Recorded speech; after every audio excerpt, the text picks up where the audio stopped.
Está começando o podcast Radar IBGESP, a agenda permanente do gestor público.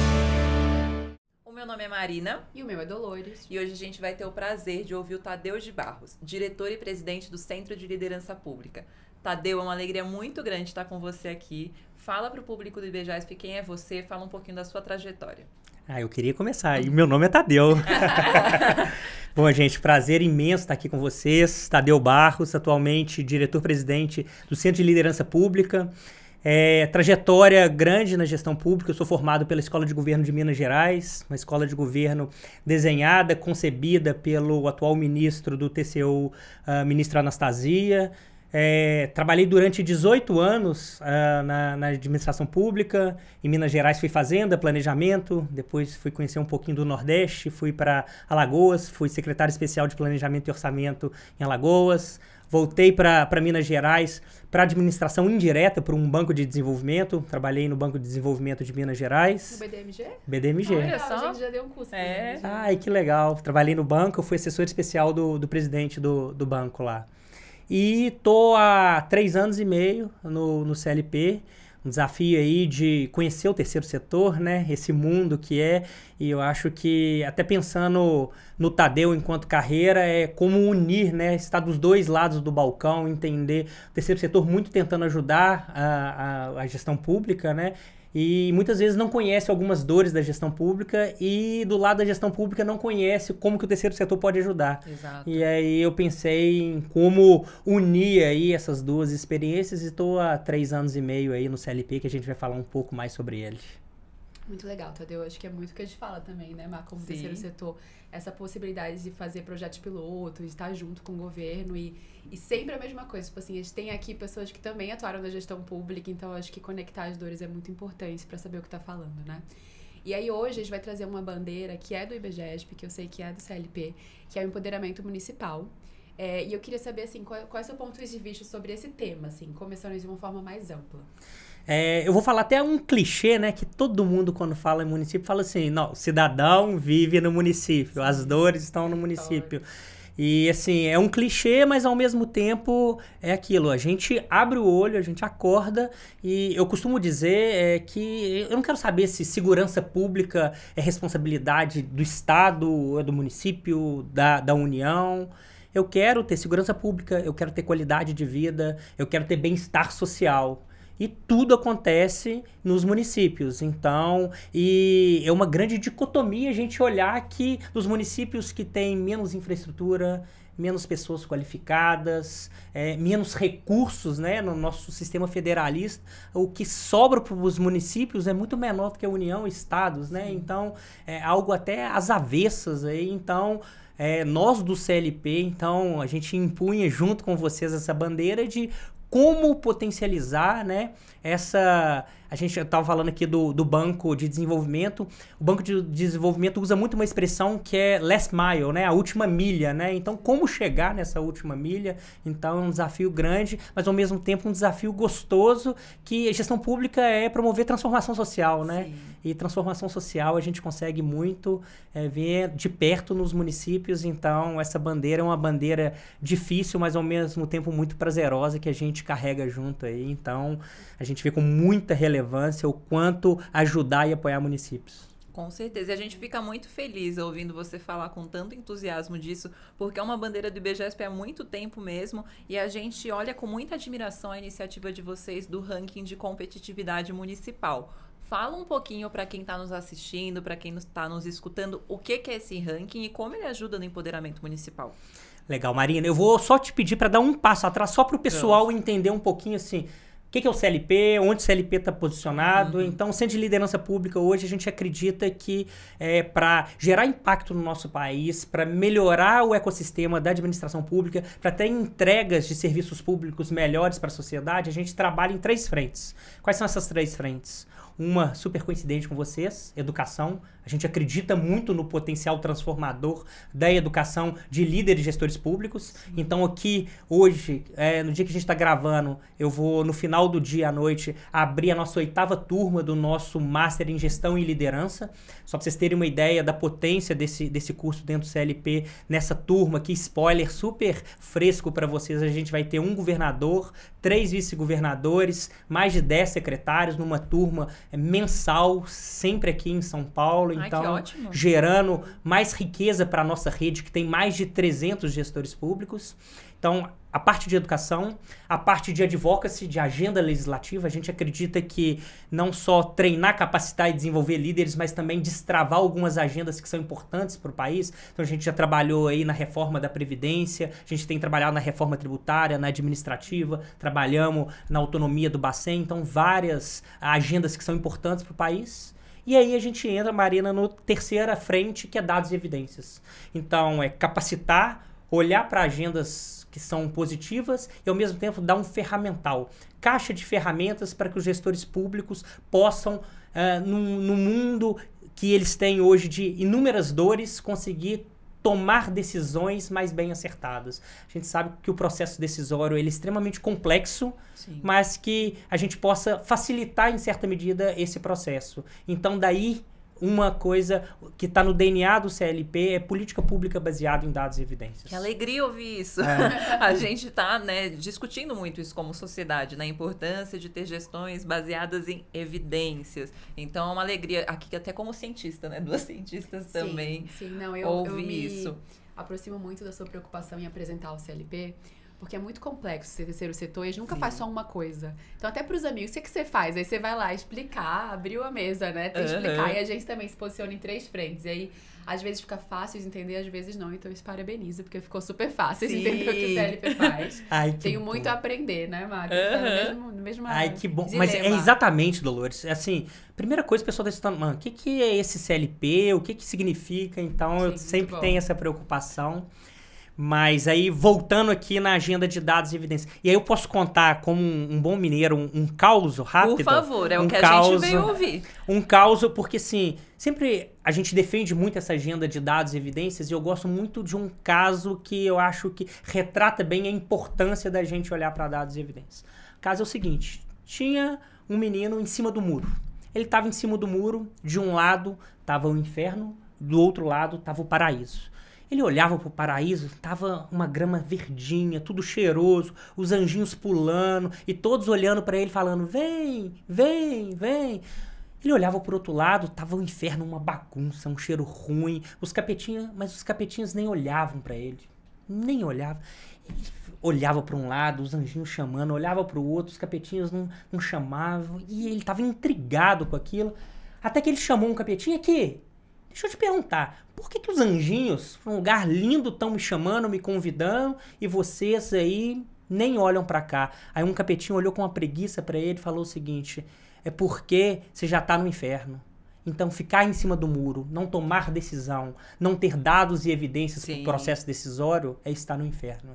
Então, por isso que a gente acredita muito em dados e evidências como diagnóstico, construção, monitoramento e avaliação de políticas públicas. E daí vem o nosso carro-chefe hoje, que é o ranking de competitividade. A gente tem para estados e para municípios. Te respondendo bem rapidamente, uma plataforma para municípios que a gente olha mais de 30 bases de dados abertos. O CLP, ele não cria indicadores. O que a gente faz é uma consolidação de indicadores para a gente ter toda uma certificação e toda uma credibilidade.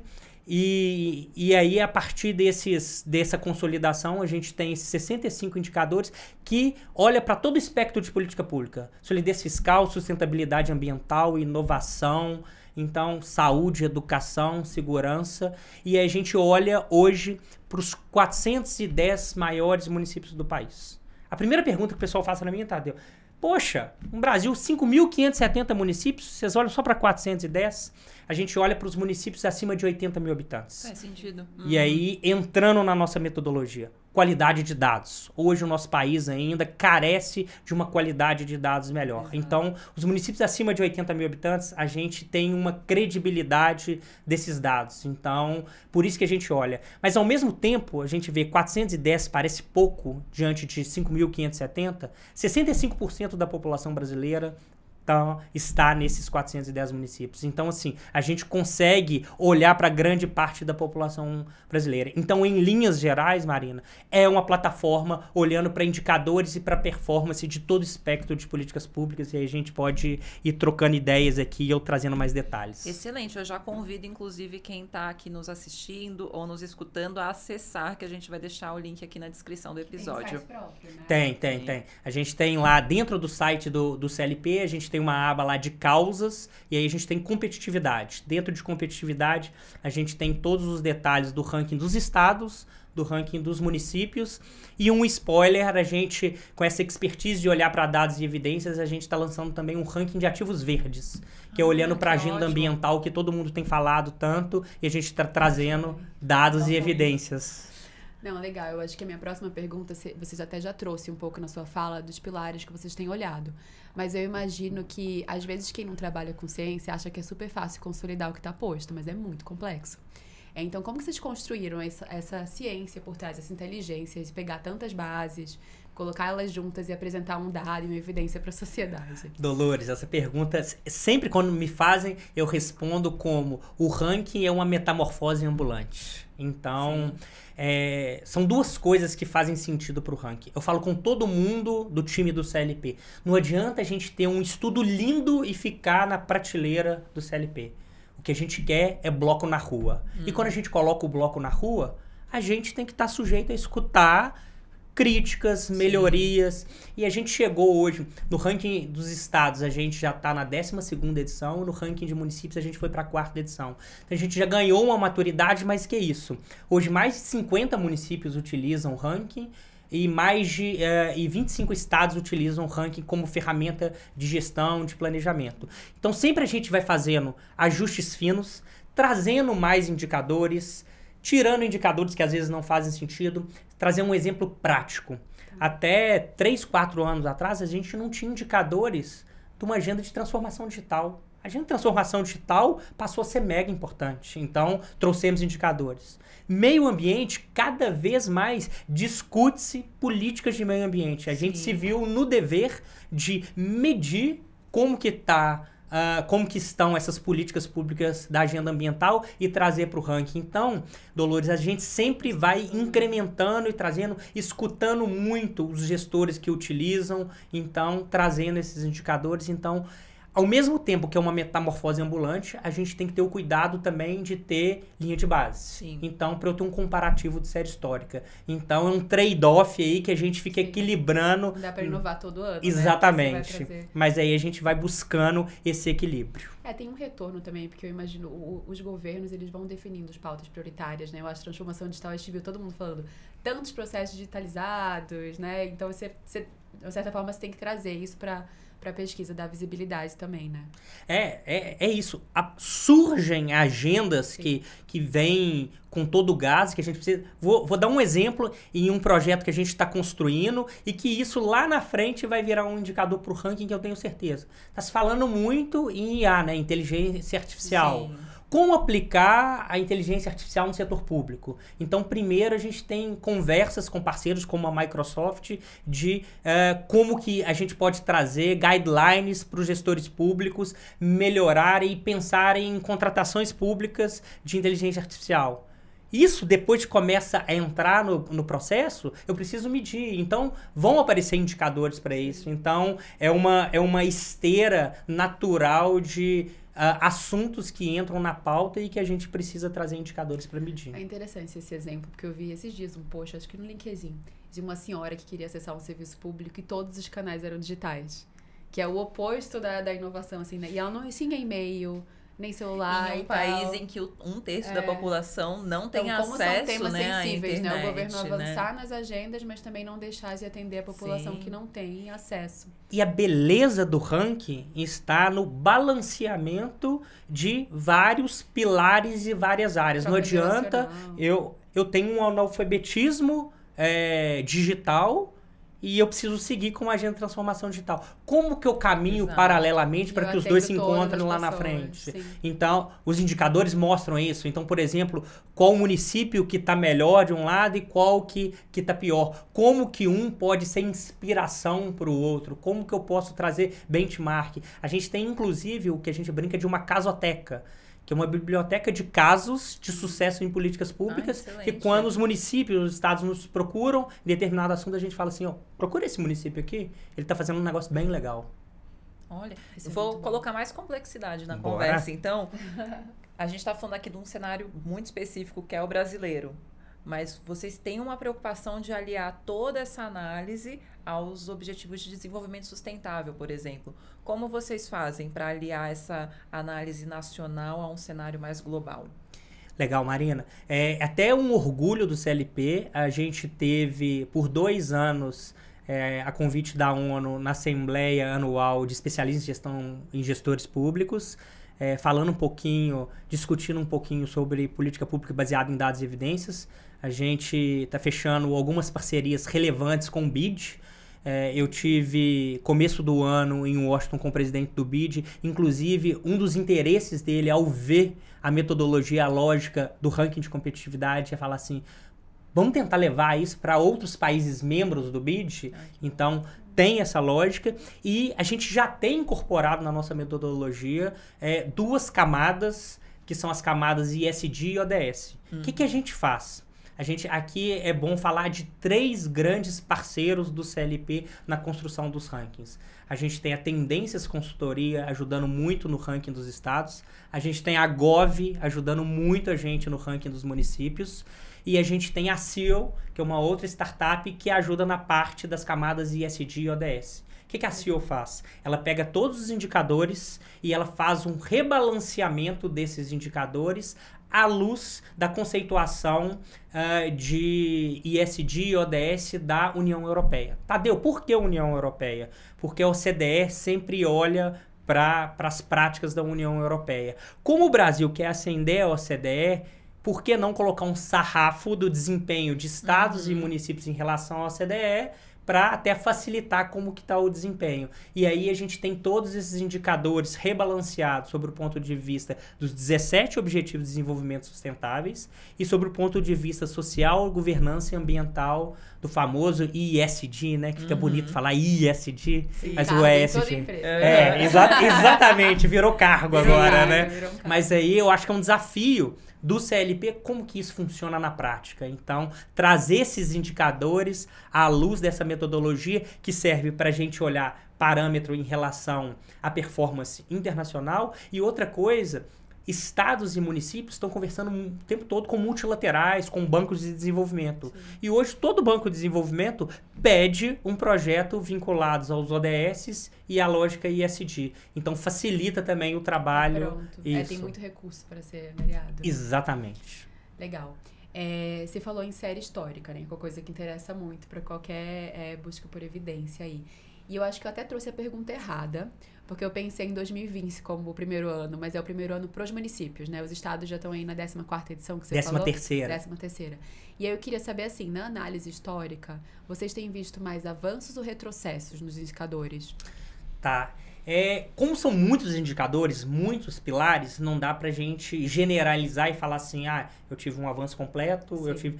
O que a gente viu e percebeu até a gente fez o lançamento dos rankings há 15 dias atrás em Brasília.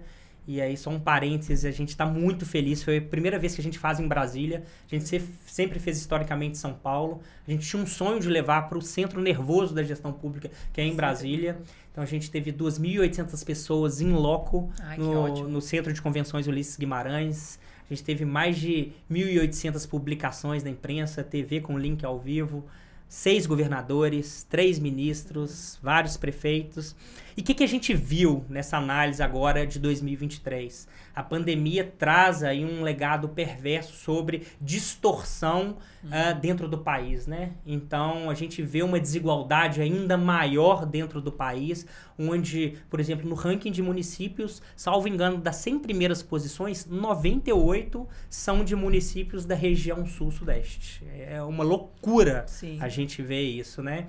Mas a gente vê avanços, por exemplo, em que a pandemia chama atenção, por exemplo, indicador de cobertura vacinal. Então a gente teve um avanço significativo. O ser humano, acho que precisa ser chacoalhado, né? Eu escutei uma vez um Enfio falando o seguinte, perguntaram para um Enfio assim, como que é o seu processo criativo? E ele fala, eu sempre coloco um Doberman atrás, latindo e babando. E nós, seres humanos, a gente procrastina muito, né? Quando a gente tem o Doberman latino.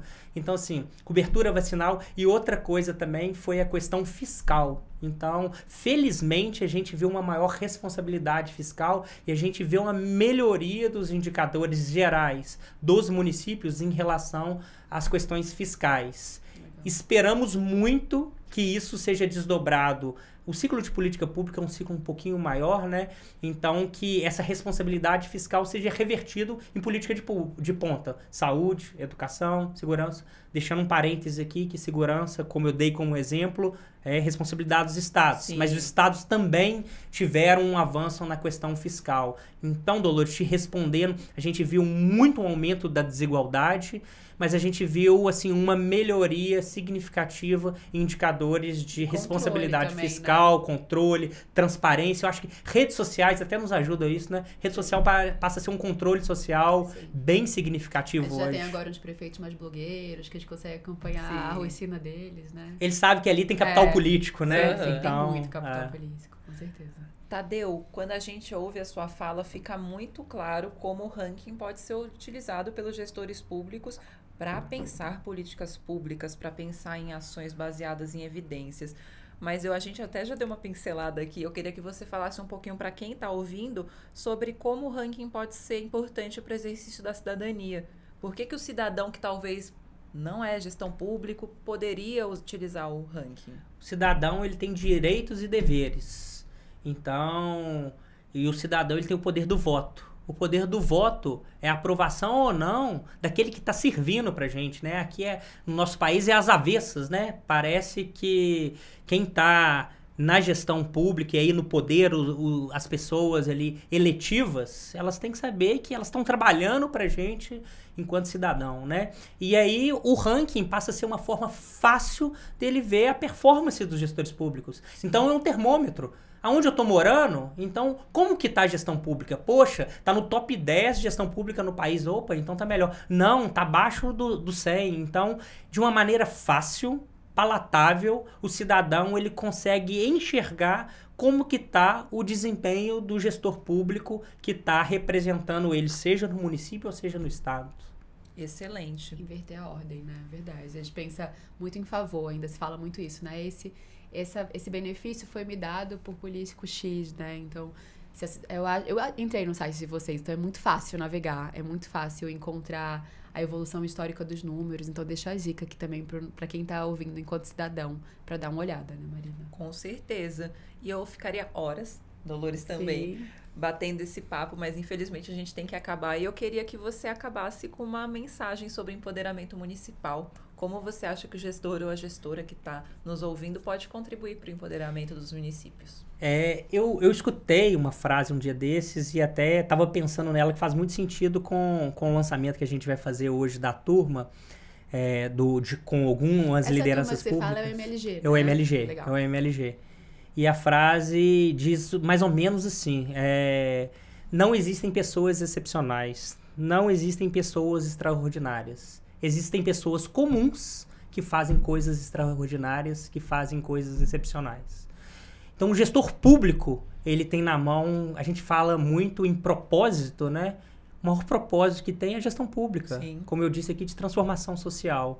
Então, o gestor público, ele tem um condão ali para promover transformação social e fazer coisas excepcionais. E para fazer coisas excepcionais, a primeira coisa é parar com achismo, né? E olhar para indicadores, para dados, para evidências e ter uma profissionalização cada vez maior. Então, nós do CLP acreditamos na formação desses gestores, nesse ferramental para eles, para que a gente possa ter cada dia mais um país melhor. Que eu possa vir aqui depois e a pergunta da Dolores, o que melhorou? A gente pode falar assim, isso, tudo. Então... Retrocesso não tá no meu dicionário. Exatamente. Então, que a gente possa ver cada vez mais progresso nessa administração pública, porque nós, enquanto chapéu de cidadão, que a gente quer é isso, né? Serviços públicos melhores. Obrigado vocês aí pela confiança, pelo convite. Um prazer estar com vocês aqui. Excelente, que seja a primeira vez de muitas. Sim. Não chama não que eu venho. A gente chama sim. Pessoal, eu vejo vocês na próxima. Tchau.